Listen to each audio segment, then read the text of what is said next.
आजम खान पर बड़ा action, dream project पर कानूनी शिकंजा, जौहर यूनिवर्सिटी के 38 भवन अवैध, 15 दिन का अल्टीमेटम। नमस्कार, रूबरू देख रहे हैं, मैं हूं आपके साथ शिवानी लती। उत्तर प्रदेश की राजनीति में एक समय रामपुर के नवाब कहे जाने वाले समाजवादी पार्टी के वरिष्ठ नेता मोहम्मद आजम खान का साम्राज्य आज कानून के शिकंजे में पूरी तरह घिर चुका है। कभी अपनी राजनीतिक हनन और सरकार में रसूख के दम पर जिस मोहम्मद अली जौहर यूनिवर्सिटी को आजम खान ने अपने ड्रीम प्रोजेक्ट के रूप में खड़ा किया था, आज वही यूनिवर्सिटी अवैध निर्माण और नियमों की अनदेखी का एक बहुत बड़ा प्रतीक बनकर सामने आई।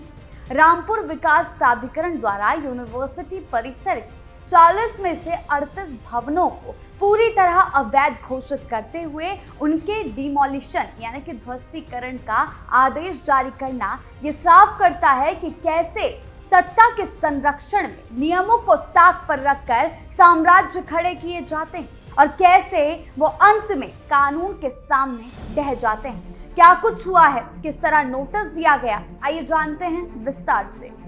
बुलडोजर एक्शन की तैयारी, अवैध कब्जे पर कसेगा शिकंजा, आरडीए की जांच में बड़ा खुलासा। ये मामला सिर्फ कुछ दीवारों या छतों को गिराने का नहीं है, बल्कि ये इस बात का एग्जाम्पल है कि कैसे राजनीतिक रसूख का इस्तेमाल करके सार्वजनिक और प्रशासनिक व्यवस्थाओं को ठेंगा दिखाया गया। आइए विस्तार से समझते हैं कि कैसे समाजवादी पार्टी के नेताओं पर इस तरह के अवैध कामों में लिप्त होने का आरोप लगता रहा है और कैसे इस तरह के अतिक्रमणों ने प्रदेश के प्रशासनिक और सामाजिक माहौल को प्रभावित किया है। रामपुर विकास प्राधिकरण की हालिया जांच और कार्रवाई ने जो तथ्य सामने रखे हैं वो काफी चौंकाने वाले। रामपुर सदर तहसील के ग्राम सिंगनखेड़ा में स्थित इस विशालकाय यूनिवर्सिटी परिसर में बने 40 मुख्य भवनों में से केवल 2 भवनों का मानचित्र यानी कि मैप स्वीकृत पाया गया है, परमिशन के आधार पर पाया गया है। बाकी के बचे 38 भवन बिना किसी परमिशन, नक्शे के, बिना किसी तकनीकी और सुरक्षा मानकों की परवाह किए सीधे तौर पर अवैध रूप से खड़े कर दिए गए। जब कोई आम नागरिक एक छोटा सा घर या दुकान भी बनाता है तो उसे विकास प्राधिकरण या स्थानीय निकाय से नक्शा पास कराने के लिए दर्जनों चक्कर काटने पड़ते हैं। अगर वो बिना नक्शे के निर्माण करे तो प्रशासन तुरंत बुलडोजर लेकर पहुंच जाता है, लेकिन यहाँ एक पूर्व कैबिनेट मंत्री और समाजवादी पार्टी के कद्दावर नेता के रसूख का असर था कि पूरी की पूरी यूनिवर्सिटी बिना वैध नक्शों के खड़ी हो गई और सालों तक इस पर कोई उंगली उठाने की हिम्मत नहीं कर सका। प्रशासन ने जो जानकारी दी है उसके अनुसार साल 2024 से ये क्षेत्र रामपुर विकास प्राधिकरण के दायरे में आया।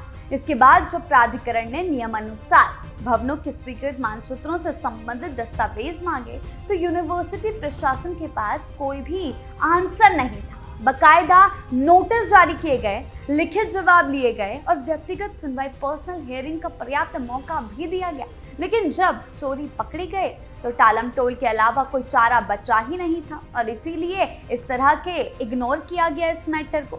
यूनिवर्सिटी प्रशासन और आजम खान के समर्थकों की ओर से इसे तर्क देने की कोशिश की गई कि ये तो हंसने वाली बात है, जब इन भवनों का निर्माण हुआ था तब ये क्षेत्र आरडीए के अधिकार क्षेत्र में नहीं आता था बल्कि जिला पंचायत के अंतर्गत था। ये तर्क अपने आप में ये है कि निर्माण बिना नियमों के हुआ था, यानी कि उनके पास सचमुच कोई वैध दस्तावेज है ही नहीं, बिना परमिशन के ये निर्माण किया गया था।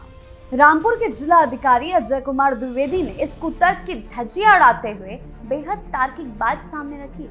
उन्होंने साफ किया कि साल 2024 से भले ही ये क्षेत्र जिला पंचायत के अधीन था, लेकिन यूनिवर्सिटी ने उन्हीं 40 भवनों में से 2 भवनों का नक्शा जिला पंचायत से बकायदा पास कराया था।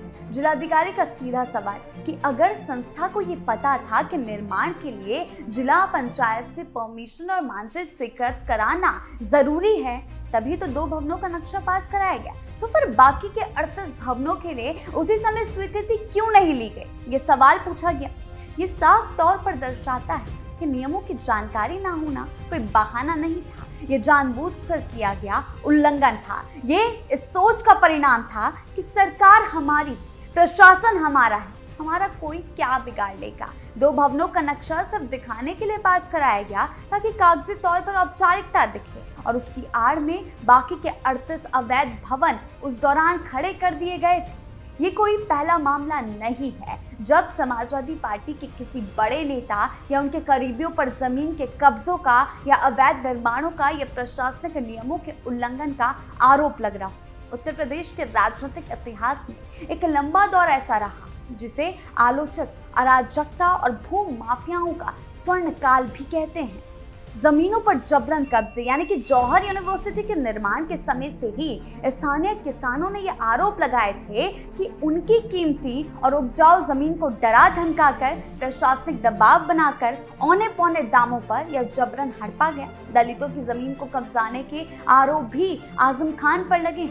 सरकारी संपत्तियों का दोहन किया गया यानी कि यूनिवर्सिटी के अंदर सरकारी रास्ते और नदियों की जमीन, कोसी नदी का जो क्षेत्र है उसको शामिल करने के आरोप कोर्ट तक पहुंचे हैं। कई तरह के मामलों में आजम खान फंस चुके हैं। प्रशासन का राजनीतिकीकरण यानी कि तत्कालीन शपथ सरकारों के दौरान स्थानीय पुलिस और प्रशासन को नेताओं का यस मैन बना दिया गया था। अगर कोई अधिकारी नियमों की बात करता तो उसका तबादला कर दिया जाता या उसे प्रताड़ित किया जाता और यही कारण था कि इतने बड़े पैमाने पर अवैध निर्माण बिना किसी रोक टोक के होता रहा और किसी ने उन्हें रोका तक नहीं।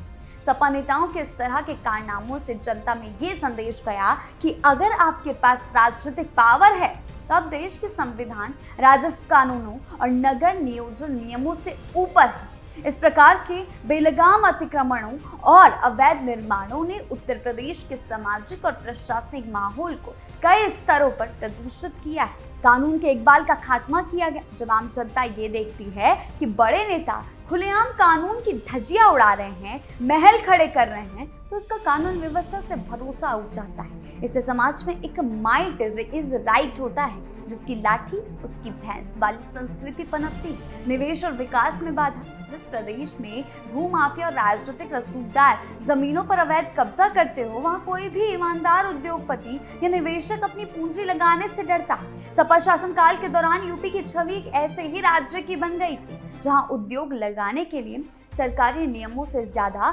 स्थानीय नेताओं की कृपा की जरूरत होती थी। अराजकता को बढ़ावा दिया गया। जब नेताओं के संरक्षण में ऐसे काम होते हैं तो उनके नीचे काम करने वाले छोटे कार्यकर्ता और गुर्गे भी जमीनों पर कब्जे, अवैध स्टैंड चलाना, रंगदारी वसूलना जैसे कामों में लिप्त हो जाते हैं। इससे पूरे प्रदेश का माहौल असुरक्षित और अशांत हो जाता है। योगी सरकार की जीरो टॉलरेंस नीति। उत्तर प्रदेश में सत्ता परिवर्तन के बाद मुख्यमंत्री योगी आदित्यनाथ ने जीरो टॉलरेंस की नीति अपनाई, जिसके तहत अपराधी हो या भू माफिया, किसी भी दल का हो या कितना ही रसूखदार क्यों ना हो, उसके खिलाफ सख्त कानूनी कार्रवाई की जाती है। जौहर यूनिवर्सिटी पर हुई ये कार्रवाई इसी नीति का एक बड़ा हिस्सा है। प्रशासन ने उत्तर प्रदेश नगर नियोजन विकास अधिनियम 1973 की धारा 27(1) के तहत ये आदेश पारित किया। ये कानून साफ तौर पर प्रशासन को ये अधिकार देता है कि अगर कोई निर्माण बिना स्वीकृत मानचित्र के या स्वीकृत मानचित्र के विपरीत किया है तो उसे ढहा दिया जाए। प्राधिकरण ने संस्था को 15 दिन का समय दिया है कि वो खुद इन 38 भवनों को हटा ले, नहीं तो प्रशासन खुद बुलडोजर चलाकर इन्हें ध्वस्त करेगा और इसका खर्च भी कानूनन दोषी पक्ष से ही वसूला जा सकता है। ये कार्रवाई ये संदेश देती है कि कानून की नजर में सब बराबर है, चाहे वो कोई आम आदमी हो या जेल में बंद कोई पूर्व कद्दावर मंत्री। उत्तर प्रदेश के राजनीतिक और प्रशासनिक इतिहास में रसूख के बल पर जमीन को कब्जाने, अवैध साम्राज्य खड़े करने का ये खेल सिर्फ आजम खान या रामपुर की सीमाओं तक सीमित नहीं है। समाजवादी पार्टी के कई कद्दावर नेताओं, पूर्व मंत्रियों, उनके करीबियों का एक लंबा इतिहास रहा है, जहां सत्ता में आते ही सरकारी विभागों, विकास प्राधिकरणों और स्थानीय पुलिस को अपनी व्यक्तिगत जागीर की तरह इस्तेमाल किया गया। प्रयागराज में कभी खौफ का पर्याय रहे अतीक अहमद के अवैध कब्जों, सरकारी जमीनों पर बने अवैध निर्माणों से लेकर मुख्तार अंसारी, कानपुर के सोहेल सिद्दीकी, जियाउर रहमान बर्क और सपा के कई अन्य विधायकों पर, सांसदों पर जिस तरह से तालाबों, चारगाहों और गरीबों की जमीन पर जबरन कब्जे के मुकदमे दर्ज हुए, वो साफ दिखाता है कि किस तरह से उन दिनों सत्ता का दुरुपयोग किया जा रहा था। लेकिन आज उत्तर प्रदेश की प्रशासनिक तस्वीर पूरी तरह बदल रही है। वर्तमान सरकार जीरो टॉलरेंस नीति के तहत प्रदेश का पूरा प्रशासनिक अमला, चाहे वो विकास प्राधिकरण, एलडीए, केडीए, आरडी हो या जिला प्रशासन, पूरी तरह एक्टिव है, स्वतंत्र मोड में काम कर रहा है। दशकों पुराने सरकारी अभिलेखों और खतौनियों को खंगालकर अवैध कब्जों को चुन रहा है और बिना किसी राजनीतिक दबाव के कानून की अलग अलग धाराओं के तहत सीधे ध्वस्तीकरण की कार्रवाई की जा रही है। मोहम्मद अली जौहर यूनिवर्सिटी के 38 भवनों के ध्वस्तीकरण का ये आदेश उत्तर प्रदेश की राजनीति में एक बड़ा एग्जाम्पल है। ये इस बात का प्रमाण है कि भले ही न्याय की चक्की धीमी चलती हो, लेकिन जब वो चलती है तो बहुत बारीक पिसती है। समाजवादी पार्टी के नेताओं ने शिक्षा के नाम पर खड़े किए गए साम्राज्य के पीछे जो प्रशासनिक और कानूनी अनियमितताएं छिपी थी, वो पूरी तरह बेनकाब हो चुकी है। इस कार्रवाई से न केवल रामपुर बल्कि पूरे उत्तर प्रदेश के भूमाफियाओं और अवैध निर्माण करने वालों को एक कड़ा संदेश गया कि अब प्रदेश में नियमों का राज चलेगा, किसी नेता का राज नहीं। आने वाले 15 दिन रामपुर की राजनीति और इस यूनिवर्सिटी के भविष्य के लिए काफी ज्यादा अहम होने वाले हैं, क्योंकि किसी भी वक्त इस पर बुलडोजर चल सकता है। आपके मामले को लेकर क्या राय है, हमें कमेंट सेक्शन में जरूर बताएं। धन्यवाद।